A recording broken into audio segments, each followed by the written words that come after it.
முத்தரசன், இந்திய கம்யூனிஸ்ட் கட்சியுடைய தலைவர், மாநில செயலாளர், மூத்த தலைவர். அவர் விநாயகர் சதுர்த்திக்கு வாழ்த்து சொல்ல வேண்டியதானே அப்படின்னு ஒரு கேள்வி எழுப்பும்போது அதுக்கு பதில் சொல்லிட்டு மேடையில் பேசும்போது சொல்கிறார், பார்வதியோட அழுக்கில் உருட்டி உருவானவர் பிள்ளையார், நான் எதுக்கு வாழ்த்து சொல்லணும் அப்படின்றார். அப்படி தானே வரலாறு சொல்லியிருக்கு அப்படின்னு சொல்லுவார். எந்த வரலாறு சொல்லிச்சு அப்படிங்கிறத திரு முத்தரசன் சொல்லணும். அப்படி ஒரு வரலாறு சொல்லியிருக்குன்னே வச்சுக்கணும். அப்படி ஒரு வரலாறு சொல்லியிருந்தா அந்த வரலாற்றை அவர் ஏற்கிறாரா அப்படிங்கிற, அந்த வரலாற்றை நான் முழுமையாக ஏற்கிறேன் அப்படின்னா அப்போ கேள்வியே கிடையாது. ஏற்றவங்களுக்கு கடவுளை ஏற்றுக்கொண்டு அழுக்கில் உருவான ஒரு பிள்ளையார் நான் சாமி கும்பிட்றேன், பிள்ளையார் எங்களுடைய தெய்வம் அப்படின்னு முடிவு பண்ணிட்டாருன்னா அப்போ அவர்கிட்ட கேள்வி கிடையாது. அந்த வரலாறை ஏற்கவே இல்லையா, அப்போ உங்களுக்கு அங்கே வேலையே இல்லை. நாங்கள் ஏற்றவங்க நாங்கள் பார்த்துருவோம், உங்களுக்கு என்ன வேலை?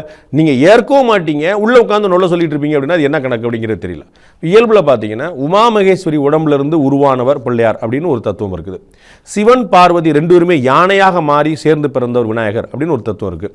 தக்ஷனுடைய யாகத்தில் பிள்ளையார் போய் தடுக்கிறக்கா முயற்சி பண்ணி அவர் தலை வெட்டப்பட்டு அப்புறம் வடக்கே தலை வச்சு யார் படுத்திருக்கோம் அந்த தலையை வைங்கன்னு சொல்லிட்டு அப்படி ஒரு பிள்ளையாருடைய அவங்க யானையோட தலையை சொல்லி வச்சுக்கிட்டு அப்படி ஒரு தத்துவம் இருக்குது. அப்படி உருவானவர் தான் பிள்ளையார் தத்துவம்.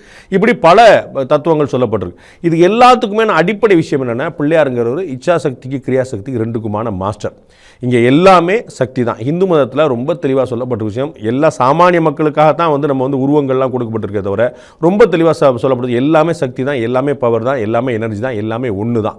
ஏகம் சத் விப்ரா பகுதா வதந்தி அப்படின்னு வேதத்திலேருந்து உபனிஷத்துலேருந்து 100 முறை சொல்லப்பட்டிருக்க விஷயம். ஏகம் சத், ஒன்றே உண்மை, ஒன்று தான் உண்மை, ஒன்று தான் சத்தியம், ஒன்றே ஒன்று தான் நிரந்தரம் அப்படின்னு எல்லாமே ஒன்று தான் அப்படின்னு தெளிவாக சொல்லியிருக்கிறாங்க.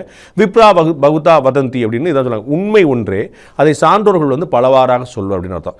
ஆளுக்கு ஒன்று சொல்லுவாங்கங்கிறது அவங்களுடைய படிப்பை பொறுத்தது, ஆளாளுக்கு ஒன்று சொல்லுவாங்க கிடையாது. ஸோ எப்படி பரிமேலழகர்லேருந்து இன்னைக்கு கலைஞர்லேருந்து சுஜாதாலேருந்து எப்படி ஆளுக்கு ஒரு குரல் இருக்காங்களோ, இந்த பெய்யன பெய்யும் மழை அப்படிங்கிற ஒரு குரல் ஒரு வார்த்தைக்கு ஒவ்வொருத்தரும் ஒவ்வொரு மாதிரி சொல்லிப்பாங்க. இதுக்கு ஆளுக்கு ஒரு அர்த்தம் கிடையாது, அவர்கள் எப்படி புரிந்து கொண்டார்களோ அப்படி. இது ரொம்ப போனால் ஒரு கொஞ்சம் டீவியேட் ஆச்சுன்னா பாடபேதம்னு புரிஞ்சுக்கலாமே தவிர இது முரண்பாடு நம்ம புரிஞ்சுக்க முடியாது. அவர்கள் அந்த விஷயத்தை புரிந்து கொண்ட விதம் அப்படிதான். அப்போ பிள்ளையாருங்கிறது எப்படி உருவானார் அப்படிங்கிறது அவரவர் எப்படி புரிந்து கொண்டார்களோ அது மாதிரி சொல்லியிருக்காங்க. பெரியவங்க அவர்கள் ஏற்கிறவங்க அப்படியே வந்திருக்கிறாங்க. அதோட நீ எளிமையாக சொல்றேன், திராவிட மாடல் என்னன்னு கேட்டா ஆளுக்கு ஒரு கருத்து சொல்றாங்க இல்லையா, இதுதான் திராவிட மாடல், அதுதான் டெய்லி காலில் இருந்துச்சா இதுதான் திராவிட மாடல் ஒரு தலைப்பு செய்தி வருது. அப்போ மொத்தம் எத்தனை திராவிட மாடல் 1 2 3 போடணுமா யோசிக்கல. அப்போ இதுதான் திராவிட மாடல் அவங்க மனசு வச்சிருக்காங்களே, அது மாதிரி தான் பிள்ளையார் உருவான விஷயம். ஸோ ஆளுக்கு ஒரு கருத்து சொல்றாங்கன்னு யோசிக்க வேண்டியதில்லை, இது அவர்கள் எப்படி புரிந்து கொண்டார்களோ அப்படி. ஆப்பிள் கடிச்சு பிள்ளை பிறந்துச்சு அப்படின்னா நம்ம நம்புறோம். ஒரு பையன் பிறந்தா அவனுக்கு இன்னொருத்தர் பிறந்தா அவங்க இன்னும் சேர்ந்து இன்னும் குழந்தை பிறந்தா அப்படின்னு ஏற்றுக்கிறோம். தோழர் W வரதராஜன் மரணம் அடைஞ்சிட்டார் அப்படின்னா ஏற்றுக்கிறோம். அதெல்லாம் ஏற்றுக்கிறோம், அதை பற்றி நம்ம எதுவும் கேள்வி கேட்க மாட்டோம். ஆனால் இது மட்டும் கசக்குதா அப்படிங்கிறது யோசியம். கட்டாயப்படுத்தக்கூடாது அப்படின்னு சொல்றாரு. ரொம்ப சரிதான், யாரும் விநாயகர் சதுர்த்தி கொண்டாடுங்க இல்லை விநாயகர் சதுர்த்தி வாழ்த்து சொல்லுங்க, யாரும் கட்டாயப்படுத்தலை.